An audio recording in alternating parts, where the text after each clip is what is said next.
Ya, Assalamualaikum warahmatullahi wabarakatuh.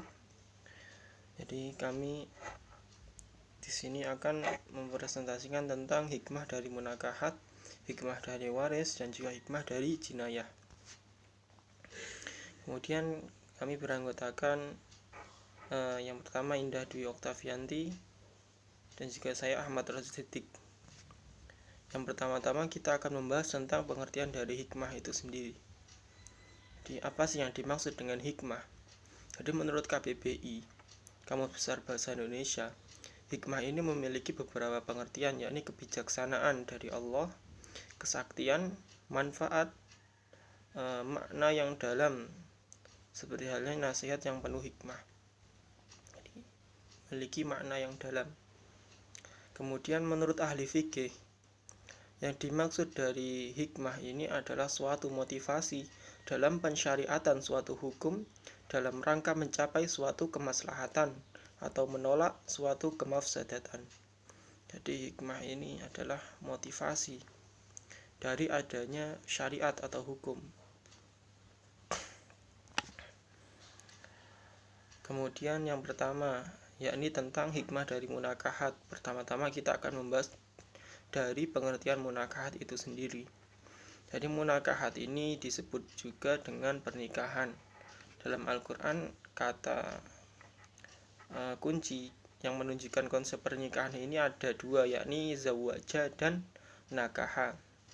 Sedangkan pengertiannya ini ada beberapa pengertian yang menurut ulama madhab Syafi'i, yang dimaksud pernikahan ini adalah akad yang mengandung kebolehan untuk melakukan suatu hubungan suami istri dengan lafadz nikah atau kawin, atau yang semakna dengan itu. Maksudnya ini yang semakna dengan nikah ataupun dengan kawin. Kemudian ulama madhab Hanafi ini mendefinisikan pernikahan ini adalah akad yang memfaedahkan atau yang membuat halalnya melakukan suatu hubungan suami istri antara seorang laki-laki dan seorang wanita selama tidak ada halangan syarak.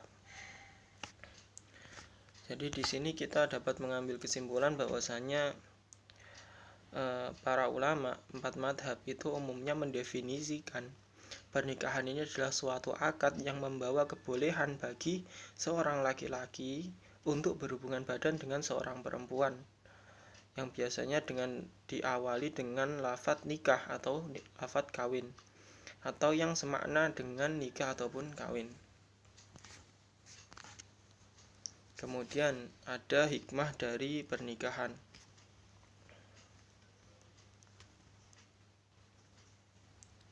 Hikmah dari pernikahan ini ada banyak. Di antaranya ada hifdzun nasl atau untuk menjaga keturunan. Kan dari adanya pernikahan, maka nasab dari seseorang anak itu akan jelas. Ayahnya siapa, ibunya siapa, kakeknya siapa, dan lain sebagainya. Kemudian dapat memenuhi tuntutan fitrah dan juga menjauhkan diri dari perbuatan zina. Jadi dengan adanya pernikahan, maka seseorang itu akan dapat melaksanakan tuntutan fitrah. Yani bahwasanya manusia itu diciptakan secara berpasang-pasangan, ada laki-laki, ada perempuan. Dan pastinya hal ini akan menimbulkan ketertarikan antara seorang laki-laki terhadap perempuan maupun sebaliknya. Oleh karena itu, pernikahan ini dapat melaksanakan atau menunaikan atau memenuhi tuntutan fitrah manusia tersebut, yakni ketertarikan antara laki-laki dan perempuan. Dan juga pernikahan ini kan sudah ada tata caranya, ada batasannya dalam Al-Quran bagaimana pelaksanaannya, sehingga menjauhkan kita dari perbuatan zina. Sementara pernikahan ini banyak manfaatnya, zina ini malah dapat meruntuhkan moral kaum muslimin, dapat mendatangkan banyak sekali madarat bagi seseorang. Kemudian hikmah dari pernikahan yang berikutnya yakni dapat mendatangkan ketentraman dan ketenangan hati. Jadi dengan adanya pernikahan ini bukan malah mendatangkan masalah, mendatangkan balak dan lain sebagainya, akan tapi malah mendatangkan ketentraman dan ketenangan hati bagi suami maupun istri. Seperti yang dijelaskan Allah dalam surat Ar-Rum ayat 21. Bismillahirrahmanirrahim. Wa min ayatihi an khalaqalakum min anfusikum azwajan litaskunu ilaiha wa ja'ala bainakum mawaddatan wa rahmah. Inna fi dzalika laayatin liqaumin yatafakkarun. Di sini dijelaskan bahwasanya manusia itu diciptakan berpasang-pasangan itu agar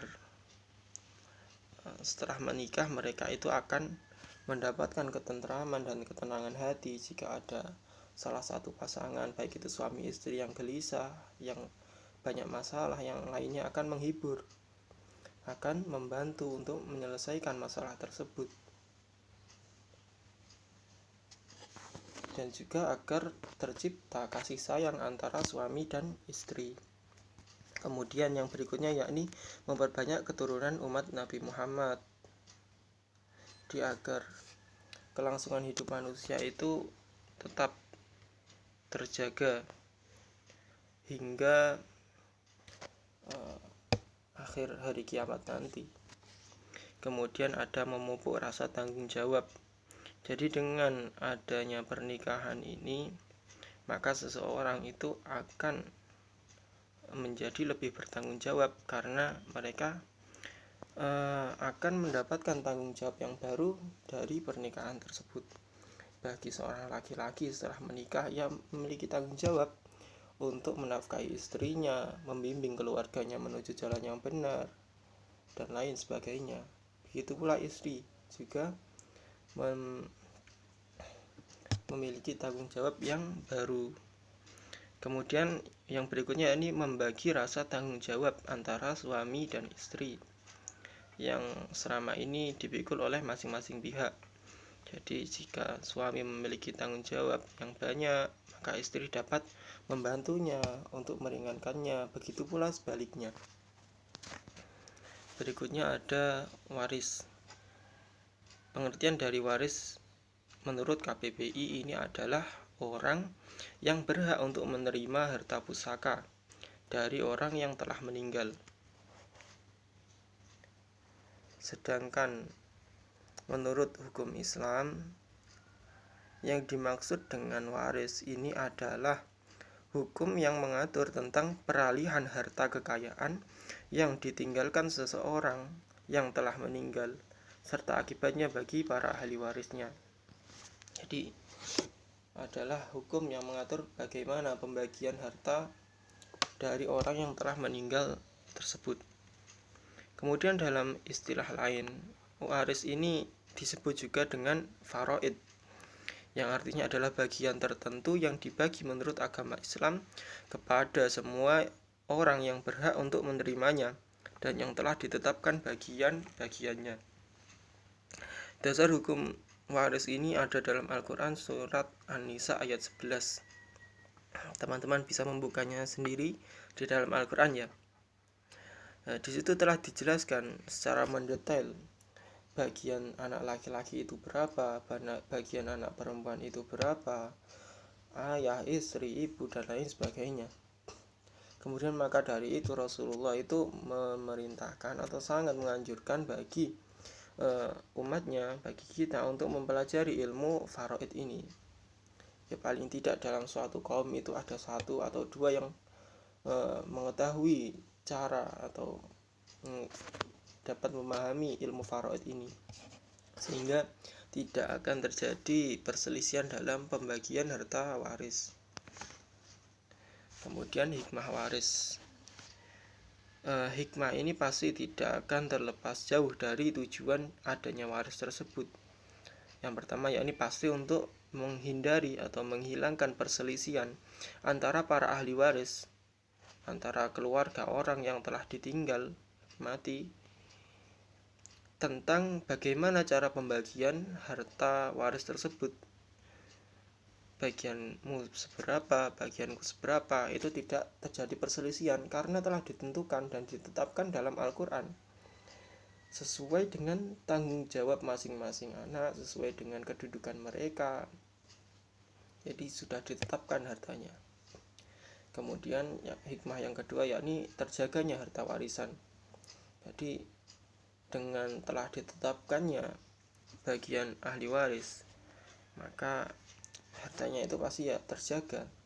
Jika ada yang belum bisa mengambilnya, maka hartanya akan ditangguhkan terlebih dahulu sampai orang itu datang dan dapat mengambil bagian harta waris tersebut.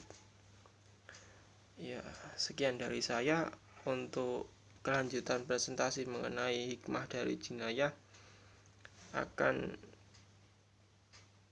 dipresentasikan oleh Mbak Indah. Wabillahi taufiq wal hidayah wa ridha wal inayah. Wassalamualaikum warahmatullahi wabarakatuh.